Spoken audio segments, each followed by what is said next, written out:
I mean, it's everything. The way they introduced all playful and shit. The chemistry, Jesus Christ. It's unbelievable. Impossible to ignore. I ship them immediately, and I mean immediately. They're just everything. Which is why I was so troubled when I found myself wondering somewhere in the course of the show whether I still wanted them together or not. And once I started wondering, that shit stuck with me. I was just seesawing back and forth, ship them, don't ship them, ship them, don't ship them, ship them, don't ship them, over and over on this endless loop. How to Ruin Christmas for the Woefully Uninitiated is a South African romantic comedy series that comes out every year in December. It's currently in its third season with a potential season 4 in December of 2023. Each season has 3 episodes, which makes it great for binge watchers who don't particularly relish setting a 10-season series with 22 episodes per season type situation. It's an ensemble cast, in theory, but for me, it's the To Me and Friends show, and will always be that. It's a show I love, love, love, which is why doing this review of season 1 was so much fun. Hopefully I'll do a season 2 deep dive at some point, but that's it. It really is the To Me and Friends show, so my reviews will only go up to season 2, which is the last time we see To Me as played by the late Busi Lurai on the show.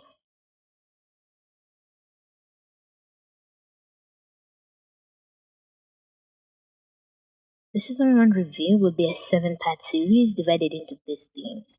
1. Casual sex and hookup culture. 2. To Me and Beauty's clashing philosophies. 3.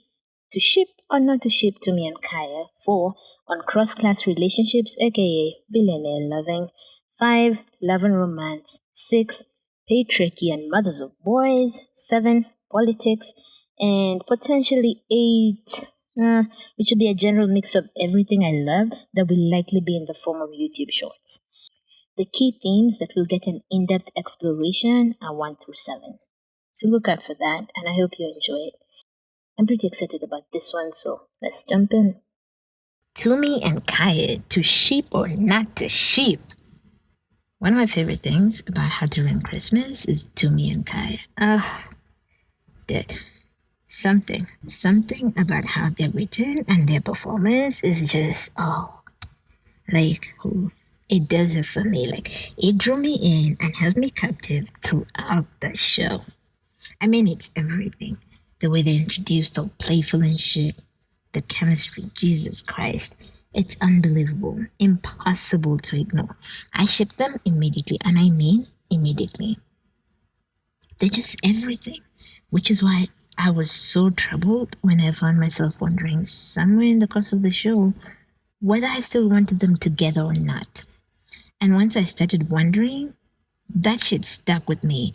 I was just seesawing back and forth, ship them, don't ship them, ship them, don't ship them, ship them, don't ship them, over and over on this endless loop. This essay is a personal exploration of the chaotic inner landscape of my thoughts that will hopefully end in some kind of clear conclusion. I'll focus largely on the season 1 relationship and explore the season 2 relationship in a separate video. So, should we really ship To Me and Kaya? Where do we even start? With pro or anti-shipping? I'm not ready, guys. Okay. Pro shipping first. They're so hard. They're so fucking hot together. It's borderline ridiculous. I mean, they look hot doing basic shit like walking down a couple of steps. What even is this sorcery? Or that chemistry. To Me and Kaya have what can be termed as too much chemistry. It would be completely disrespectful to ignore all that chemistry. Why would you spit in the face of the ancestors like that? Ship them. They're friends. They're such good friends, or at least they were before the rift. Still, whatever is left, it just shows you how good they were. They tease each other, they know each other, and appear to like each other despite knowing each other so well. Plus, they have a lot in common. For example, they're both, what's a positive way to call someone a slut? They have prolific sex lives and can accurately be characterized as sexual overachievers. How was that? Let's talk about her first. She likes him. That's a big one. She's who he chose to hang out with when he was deep in the pits of grief after he just buried his mother. Is how she tried to cheer him up as much as one can. Is how she willingly trades her prized Mauritius miles just so he can come for the wedding and be her plus one. How she decides to come clean about Timber and that night when they get to the hotel, before he even suspects something is up. She liked him so much that after they had sex that one time, she ran off to Cape Town. That's how big, how important being that intimate with him was. She couldn't stay. She literally couldn't stay. Let's talk about him. Well, he likes her. You can tell he likes her. He picks her up at the airport. This is the way he looks at her, friends. How he did assignments for her when they were in university. How she just knows he'll help her if she needs it. She just knows he will, based on how he's been in the past. How he's good to her family too, willing to help and shit. I mean, he runs errands with her. Like, he just wants to hang with her, and it doesn't matter what they do. He just wants to be with her. I mean, he takes her for multiple dress fittings. Dress fittings. Dude, he carries her handbag, no questions, no protests, nothing. Just holds it close, like he's not afraid it'll give him the cooties or shrink his dick. The way he looks at her, bruh. He just picks her up at the airport because she asked, goes on errands with her, and then drops her home. And he looks happy to do it. Just because she called. He offers to cook for her, offers to listen to her if she needs to talk about what's going on with her sister. Heck, he sees something is wrong with her and her sister and raises it. Offers to listen to her if she needs to talk. He offers to take her to Mauritius after she trades her miles to beauty for him. He knows what she's like, her hang-ups, her weaknesses, and he loves her. No self-deception, just acceptance and love. He calls her when she misses their date. Doesn't just get angry and go quiet or something. His voice is so gentle, and all he does is express disappointment, no anger. And he assumes in good faith that something must have kept her from coming. There's such maturity to it. He lets her do that swirly dance thing to him, the one where usually it's the girl who's spinned around. He lets her spin him around. He lets her spin him when they dance at the club after the burial. He's not afraid to have difficult conversations. When their one-time hookup comes up, he faces it, talks about it. He says he hates how their friendship hasn't been the same since, in like the sweetest voice. Says he hates it, like he misses her. Big. Even the mechanic can feel their chemistry and doesn't buy the whole just friends thing. Okay, please don't poke holes in that one by saying men and society in general just refuse to believe that men and women can be friends. Just take it, okay? Don't poke holes in it. Even the mechanic could see their chemistry. When he thinks she's gearing up to open up about their one-time hookup, he beats her to it and makes his confession first. Like he doesn't need to hide his feelings until she reveals hers. He shows his heart first. It's so fucking sweet. Kaya is a walking, if he wanted to, he would billboard or exhibit. When he comes and they make up at the wedding, she says, so anyway, aren't you supposed to be like feeding orphans or saving the world or some shit like that? He looks at her in her eyes and says, what? I figured the world could wait, because you need me. And friends, I was dead. That's the moment when I was pronounced fucking dead. He's so sweet and so vulnerable with her, like I can't. I can't.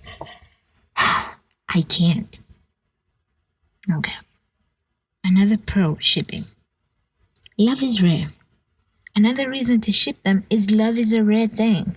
And when you find it, you should hold on to it. These two like each other, respect each other, they laugh together and are playful with each other. They know each other's strengths, weaknesses, and all. They missed each other during their time apart. When you find someone who cares about you, likes you just the way you are, and wants you in their life, someone whose company you enjoy and who's always willing to be there for you, maybe you should say yes and choose love. Maybe you shouldn't just casually walk away from that. Maybe you just shouldn't casually walk away from what could be there, what you could do together, what you could have. Okay, that's enough of that anti-shipping, right? Let's talk about why I was conflicted about shipping them. Tumi is selfish. Tumi is so fucking selfish, it's unbelievable. It's the kind of selfish that can make it impossible to sustain any meaningful relationship, and I get it in part. Tumi has had to look out for herself for a long time. She never felt like she had a mom to look out for her. And when you feel alone in the world like that, you can only think of you. It just reminds me of Wanted Miller talking about how, as a child, he couldn't ever think of we. He was in survival mode all the time, looking out for him, and so he had no capacity to think about we or other people. Like many of you here tonight, I grew up in what I would call survival mode. When you're in survival mode, your focus is on getting through the day in one piece. And when you're in that mode at 5, at 10, at 15, there isn't a lot of space for words like community, for words like us and we. There's only space for I and me. In fact, words like us and we not only sounded foreign to me at 5 and 10 and 15, they sounded like a lie. Because if us and we really existed, if there was really someone out there watching and listening and caring, then I would have been rescued by now. That feeling of being singular and different and alone carried over into my 20s and into my 30s. And I see this in Tumi because of her traumatic childhood, growing up without her mother. That's no joke. It's also not something you just easily get over. That being said, I swear, if Kaya was my friend, I might not be so kind and understanding. Beauty calls Tumi selfish and self-centered when they fight after Tumi reveals Beauty's secret pregnancy. I mean, she's so selfish. It's the first thing Kaya says after he finds out about her and Temba. He says, it's always the Tumi show. All she cares about is her. Later on, after he leaves and the wedding is cancelled, Tumi goes looking for Kaya. She takes CS, Boo's uncle, with her.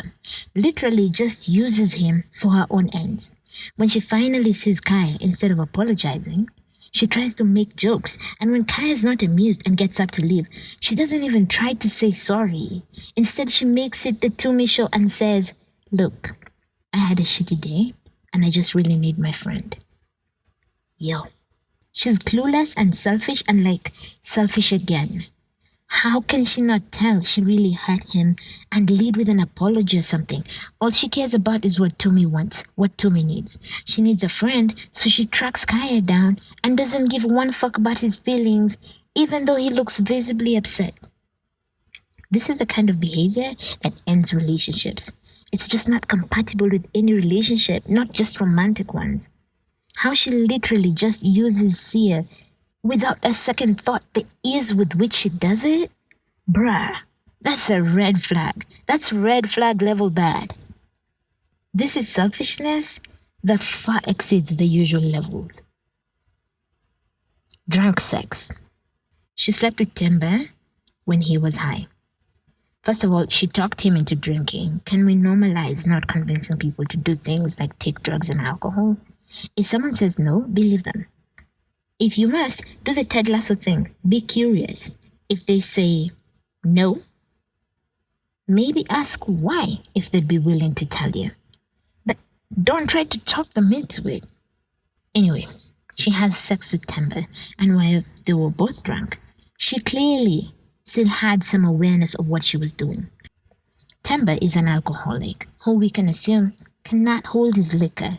Tumi, on the other hand, can. She definitely can. I mean, Temba should have obviously known better, made better choices, told her about his addiction, but yo, she had sex with a married man, a man whose wife she knows. Nothing about her character suggests that that's something that would bother her. When it's discovered and they tell her Temba is missing, she says, I didn't know he would run. This is a person who has zero qualms about sleeping with a married man, even a married man whose wife she knows. That absence of values and a moral compass is just, it should not be ignored. When Kaya asks her why Temba ran off, she has this happy cat that ate the canary grain and thinks to herself in this annoyingly upbeat voice, I fucked him twice. Like, zero remorse, zero awareness of the trouble she helped cause. She made an alcoholic lose his sobriety for God's sake and feels nothing. What kind of person is that? What kind of person is this? She says sorry afterwards when she goes to the Twalas with her mother. But I don't think she's really sorry about the someone's husband bit. She's sorry that it led to the cancellation of the wedding that first time, and while I agree with Uncle Shadrach that Temba is the only one who's married, Tumi is way too comfortable with the prospect of sleeping with a man whose wife she knows. She also exhibits this disturbing pattern of not hearing no's. The guy at the bar turns her down multiple times, but she just refuses to hear it. This kind of behavior in a guy would be the biggest red flag. Plus, regarding the drunk sex with Temba thing, I can't help but think about how in season 2, Kaya wouldn't have sex with her when she was drunk, and they was in a relationship. Reckless and violent. Which brings us to Tumi is so fucking reckless and violent to boot. In the club, after Kaya rejects her and leaves, Tumi tries to pick up a guy. He politely says it's not a good idea, and she still presses on. And when the guy's girlfriend comes back, Tumi picks a fight with her. A fight that ends with Tumi throwing a bottle at that girl's head. This Tumi chick is fucking nuts. Completely unhinged. This is pretty much where I was done with Tumi. Like, we all have flaws and weaknesses and shit, but throwing a bottle at someone, that shit could blind them, maybe even kill them if it hits the wrong part of their head. Like, bitch, what the fuck is wrong with you? This level of self-destructive is why I don't want her with Kaya. Like, I really don't. I don't think it's this winner himself. Although, come on, I do. I don't think it's this winner himself what with all this fucking everything that moves. But yo, nobody should be fucking with Tumi. If Tumi was a man with his violence issues and he was dating a girl, we'd all be like, hell no. Red flags, run. This level of recklessness and violence should be a huge red flag in anyone. Dude, you could have killed her or seriously maimed her, and for what? A guy who's already turned you down multiple times? Like, she's having a bad day, granted. That whole thing, losing a father, a sister, and a friend on the same day, that thing is no joke, but come on. No. She knew exactly what she was doing, and even afterwards, the following day at the police station, she wasn't repentant at all. She didn't have that "what the fuck did I almost do to that girl" moment. That's a dangerous person who can do something like that and not have to deal with those feelings. All she appears to feel bad about is that she's in jail. That's it. That's not the kind of girl you want your cute friend Kaya dating. At least not me. Casual sex and using people. My next big issue to me is one I've already touched on slightly. She uses people. She's a user. She goes to a club like a place in the hotel and finds Beauty's friends, the two hot bridesmaids there. She offers to buy them a drink, and you can just tell it's not coming from a genuine place. She has an angle, you just don't know what it is. The two smart girls reject her offer to pay for drinks. When they refuse, Tumi goes off to Minister Twala's eccentric brother Sian and comes up with some bullshit lies so he can go with her to the place where Kai is drinking. I guess to make him jealous or something. I won't pretend to know how Tumi's brain works. Like, babe, her faults are so huge. Not valuing people is too huge a flaw to just breeze past. It's not just that she does crazy things when she's mad. She tries to sleep with the guy at the bar, to use his body to make herself feel better. All that casual sex both she and Kaya have is just using people's bodies. They have that conversation about how sex with other people doesn't mean anything, but with them, it meant something. This using people and their bodies, it cannot not mean anything. That's from the conversation they have while waiting for a tow truck after Kaya's Porsche breaks down. Tumi says, "You fuck everyone, Kaya, that's your brand." And Kaya says, "You too." Tumi says, "Exactly. So how was I supposed to take that one night seriously?" Then Kaya says, "Because me and you, we knew it was real." I think of all the layers here. How fucking around implies a lack of taking that person or that interaction seriously. How when they fucked, there was no reason to assume it was serious. How you fuck around with other people until you find that one person for whom it's real, then you take them seriously. And I'm like, fuck this logic. No one deserves to be used like this. Other people's bodies are not yours to use when you're feeling angry, sad, alone, or whatever. Toomey is far too comfortable using other people. So comfortable that if I was Kaya's friend, I'd say she was using him too. Like maybe, that's why she called him when she got to Joburg, so she could have a personal chauffeur drive her around. It's worrisome to me, the ease with which she uses people, and it's a red flag. I extensively discuss hookup culture and casual sex in a separate video that I'll link to below. In conclusion, Toomey's been through a lot of heartache and pain. That's made her hide her soft underbelly and always look out for herself. It's made her develop this tough exterior and hide away to protect herself. The result being she doesn't even have friends and has been away from her family all this time. I get that. The thing is, she has to deal with that, arrest that selfishness, that recklessness, and propensity to use people as she wishes. As much as I have serious criticism of Toomey, I love her character. I love her. I love that she has such serious faults and weaknesses. How messed up she is simultaneously annoying and refreshing and heartbreaking and real. How she says she'd rather keep drinking so she doesn't feel alone and judged for every mistake she makes. She has such real problems, real feelings, real issues. Part of me thinks Toomey is kind of toxic, like Beauty said. But that doesn't mean she's undeserving of love and companionship. I think it just means she has some work to do. We all have some work to do. I love that she realizes that as much as she's afraid of being hurt, to love is to risk, and if you're going to love, you're going to risk getting hurt. I love how hot they are together, like damn. Oh, I love how sweet and gentle he is with her. Part of me feels like maybe if she gets that, some love that she can rely on, that she'll stop being so reckless. And that's why I just keep coming back to pro-shipping them. No matter how many times I swing to don't ship them, I always come back to shipping.